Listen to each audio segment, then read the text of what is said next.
शाम के 6 बज रहे हैं। एबीपी न्यूज के चुनावी शो कौन बनेगा मुख्यमंत्री के साथ हाजिर हूं मैं रुमाना इसार खान।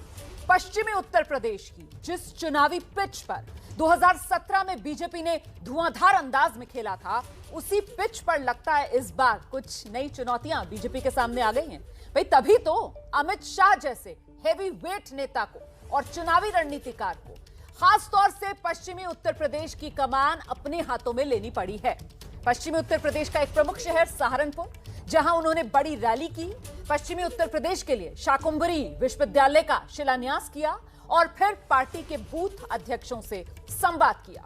यानी पूरी ताकत बीजेपी की तरफ से पश्चिमी उत्तर प्रदेश में झोंक दी गई। तो क्या जाट लैंड में अमित शाह निकाल लेंगे बीजेपी के लिए जीत की राह?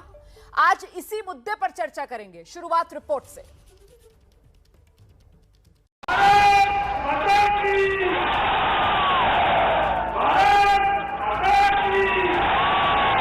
आप एक बार भारतीय जनता पार्टी की सरकार बना दीजिए, आपको पलायन करने वाले उत्तर प्रदेश से पलायन करते जाए।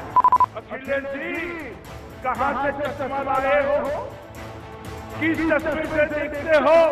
पूरे पश्चिमी उत्तर प्रदेश के अंदर गुंडा माफिया और किसी प्रकार के तत्वों का शासन था।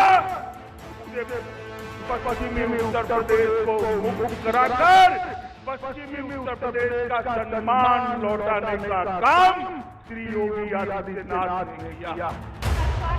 अमित शाह की ये हुंकार उस पश्चिमी उत्तर प्रदेश में जो कि किसान आंदोलन की जमीन है, जहां बीजेपी के खिलाफ गुस्से की खबरें आती रही हैं, जहां अखिलेश यादव और जयंत चौधरी ने हाथ मिलाकर बीजेपी को नई चुनौती दे डाली है। खास बात यह कि कुछ समय पहले तक पश्चिमी उत्तर प्रदेश में जहां बीजेपी नेताओं को किसान आंदोलन की तपिश झेलनी पड़ रही थी, वहीं आज मां शाकुंभरी देवी विश्वविद्यालय के शिलान्यास पर सहारनपुर में बीजेपी के हेवीवेट नेताओं का जमघट लगा। उत्तर प्रदेश में शिक्षा के लिए, विकास के लिए, युवाओं के लिए, गरीबों के लिए उनके पास कोई एजेंडा न होने के कारण उन्होंने शोर अपेक्षित ध्यान नहीं दिया और यही कारण था। यहां पर कहीं पलायन होता था, कहीं दंगे होते थे, कहीं पर अराजकता चरम पर थी, बेटियां स्कूल नहीं जा पाती थी, अराजकता का तांडव इस कदर था कि उत्तर प्रदेश की तस्वीर ही बदरंग हो गई। पश्चिमी उत्तर प्रदेश में बीजेपी का बहुत कुछ दांव पर है। पिछले चुनाव में यहां से 80% सीटें बीजेपी ने जीती, लेकिन किसान आंदोलन से उपजे समीकरणों ने बीजेपी की बेचैनी बढ़ा दी। शायद इसीलिए अमित शाह जैसे मंझे हुए रणनीतिकार को इस इलाके का जिम्मा दिया गया। तो क्या अमित शाह पश्चिमी उत्तर प्रदेश में बीजेपी से नाराजगी को दूर कर पाएंगे? क्या अमित शाह यूपी के इस जाटलैंड में बीजेपी के लिए जीत की राह बना पाएंगे? आज की चर्चा के लिए खास मेहमान हमारे साथ आरएलडी के प्रवक्ता संदीप चौधरी आप देख सकते हैं मौजूद हैं, बीएसपी के प्रवक्ता धर्मवीर चौधरी साहब स्टूडियो में मेरे साथ मौजूद हैं और साथ ही शांतनु गुप्ता राजनीतिक विश्लेषक इस चर्चा में शामिल हो रहे हैं। मुझे लगता है सबसे पहले धर्मवीर जी का रुख करते हैं और उनसे जानते हैं कि पश्चिमी उत्तर प्रदेश में बाकी प्रदेश के मुकाबले क्या आपको लगता है बीजेपी के लिए डगर सबसे कठिन है? रोमाना जी, आपको थोड़ा पीछे जाना पड़ेगा।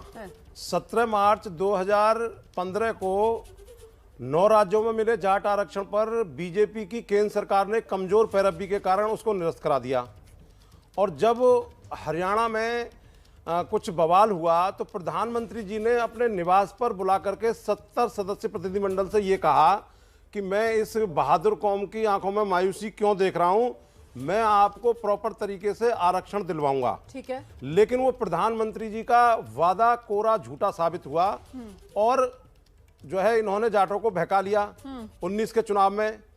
उसके बाद उससे पहले मैं 17 के चुनाव में आऊंगा। एक राष्ट्रीय प्रवक्ता हैं सुधांशु त्रिवेदी बीजेपी के, उन्होंने कहा कि हमने जाटों की चौधराहट पश्चिमी उत्तर प्रदेश से लेकर हरियाणा पंजाब तक खत्म कर दी। तो ये जो स्टेटमेंट आए और उसके बाद में अमित शाह जी ने 17 के चुनाव में मेरठ में 300 जाटों के साथ में एक मीटिंग की और अपनी पगड़ी जाटों के सामने रख दी कि आपको मायूस होने की आवश्यकता नहीं है। बीजेपी आपके साथ है और थी और रहेगी, लेकिन इन्होंने झूठ पर झूठ बोला।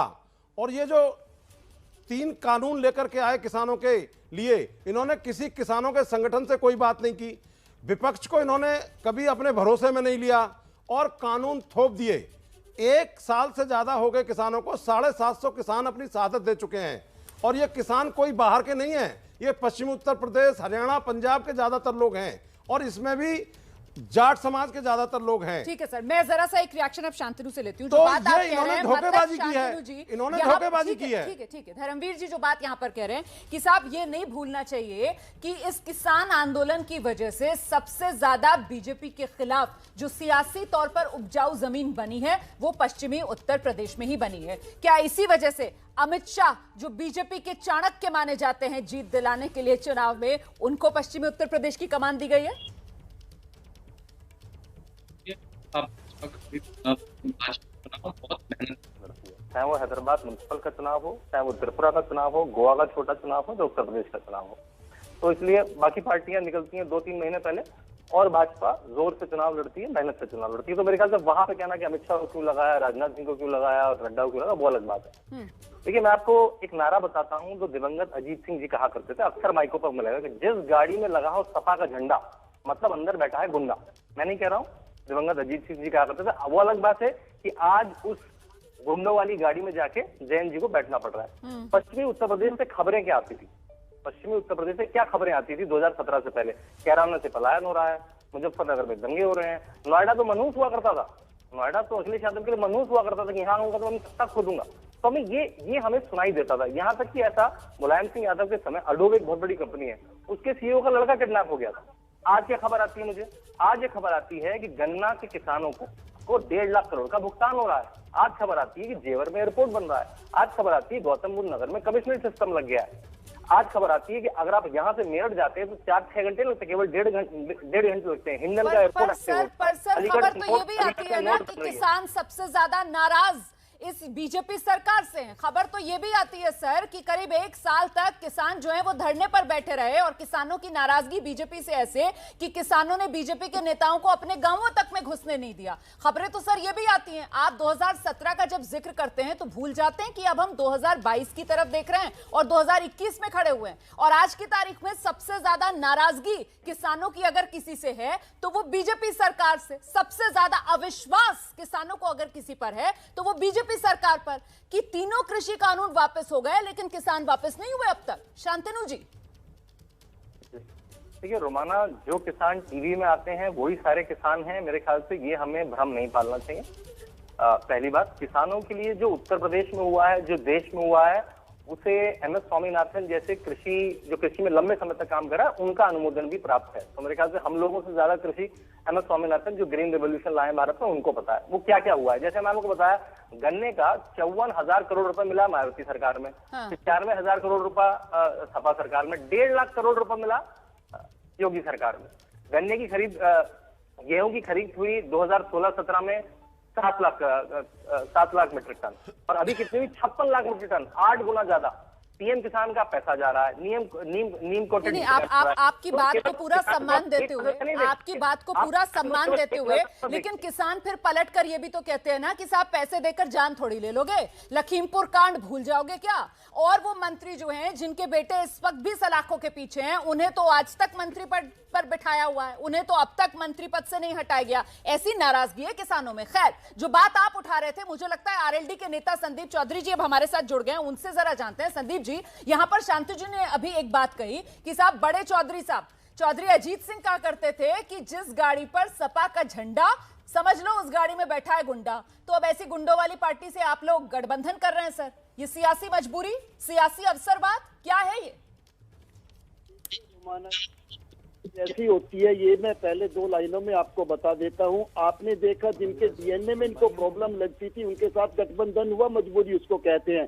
जिस नेता में आतंकवादी दिखता था महबूबा मुफ्ती में, उसके साथ गठबंधन भी करते हैं, फिर डिप्टी सीएम भी बनते हैं, मजबूरी उसको कहते हैं। अब से बात पश्चिम उत्तर प्रदेश के ऊपर आप लोग डिबेट कर रहे हैं, आपका धन्यवाद। मैं आपको बता दूं, आप पश्चिम उत्तर प्रदेश की बात कर लो, चाहे पूरे उत्तर प्रदेश की बात कर लो, आप यहाँ के प्रभारी चाहे अमित शाह जी को बना लो, चाहे यहाँ के प्रभारी मोदी जी को बना लो। अब वो टाइम आ गया है रुमाना जी, 2014 के बाद जो आपका मैनिफेस्टो था, जनता उस पर बात करेगी, जनता आपसे सवाल पूछेगी। और पश्चिम उत्तर प्रदेश जो किसानों का माना जाता है खासकर, वो आपसे पूछेंगे कि आपने हमारी आय दोगुना करने की बात की थी। आप पश्चिम उत्तर प्रदेश को किसान बेल्ट कहते हो, क्या आपने पश्चिम उत्तर प्रदेश को गन्ना बेल्ट कहते हो, क्या आपने कोई शुगर मिल देने का काम किया? आप गन्ना बेल्ट कहते हो, क्या आपने गन्ने का बकाया पैसा उनका किसानों का दे दिया?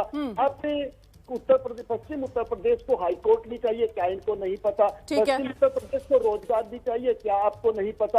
आप किस तरीके की, आप जिन्ना की बात करते हैं, आतंकवादी की बात करते हैं। रोमाना जी, सबसे ज्यादा दुख इस बात का होता है, यही किसान जिसको ये अन्नदाता कहते थे, जब इनको इन्हीं के नेता आतंकवादी कह रहे थे, खालिस्तानी कह रहे थे, नकली किसान कह रहे थे, यही नेता जो आज बड़ी बड़ी रैलियां कर रहे हैं, एक बार इनके मुंह से सब नहीं निकला कि नहीं ऐसा नहीं है, ये हमारे अन्नदाता है, यही कहते रहे। ठीक है, महत्वपूर्ण बात आप कर रहे हैं, महत्वपूर्ण बात आप कर रहे हैं। मैं दोबारा आपके पास आऊंगी। कुल मिलाकर आज अमित शाह का जो सहारनपुर में भाषण हुआ, करीब 16.5 मिनट का वो भाषण।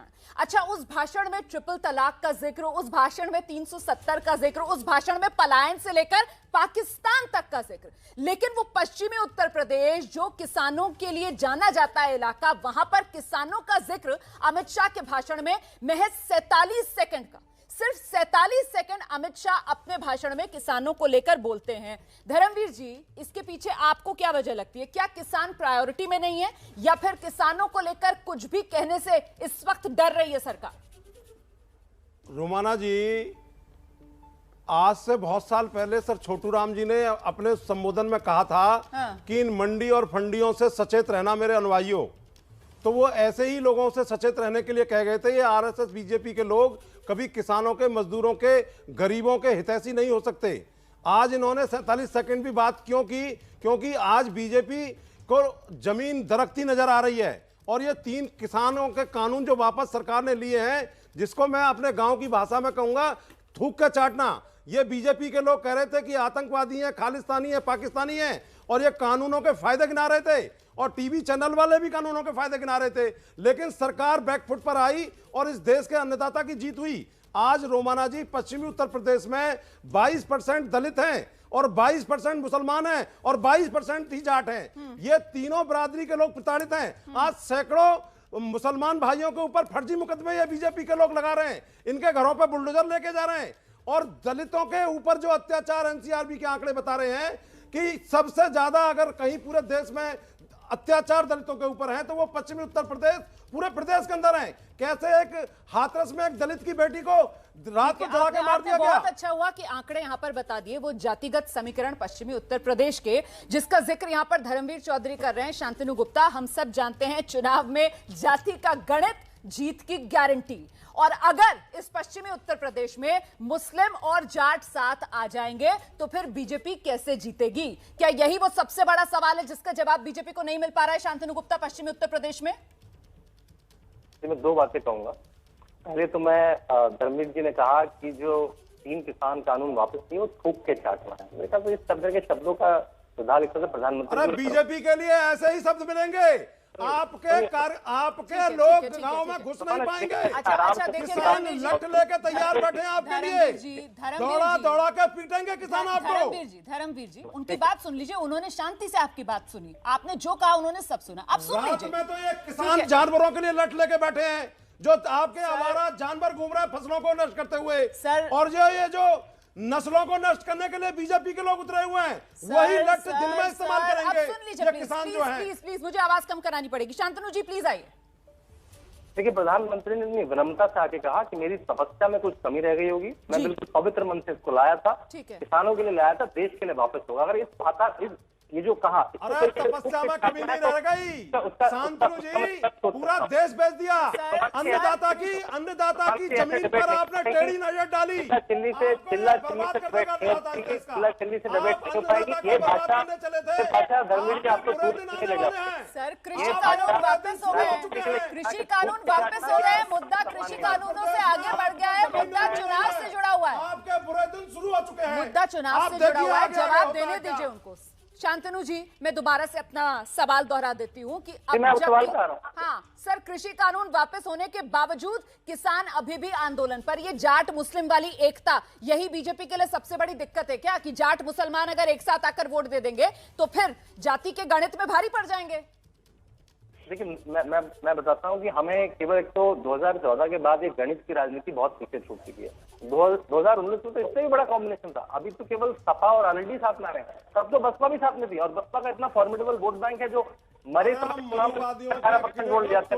जैन की सीट अपनी हार गए, अजीत सिंह अपनी सीट हार गए, जैन सिंह अपनी सीट हार गए, अजीत सिंह अपनी सीट हार गए, बसपा भी साथ, सपा भी साथ थी, कांग्रेस भी साथ, आपको तहमे मिला देंगे। बाप और जहां बेटा से बीजेपी पहुंची थी वहीं पहुंचा देंगे आपको। चलिए, समय मेरे पास इतना ही है, समय मेरे पास इतना ही है। बहुत बहुत धन्यवाद आप सबका आज की इस चर्चा में शिरकत करने के लिए।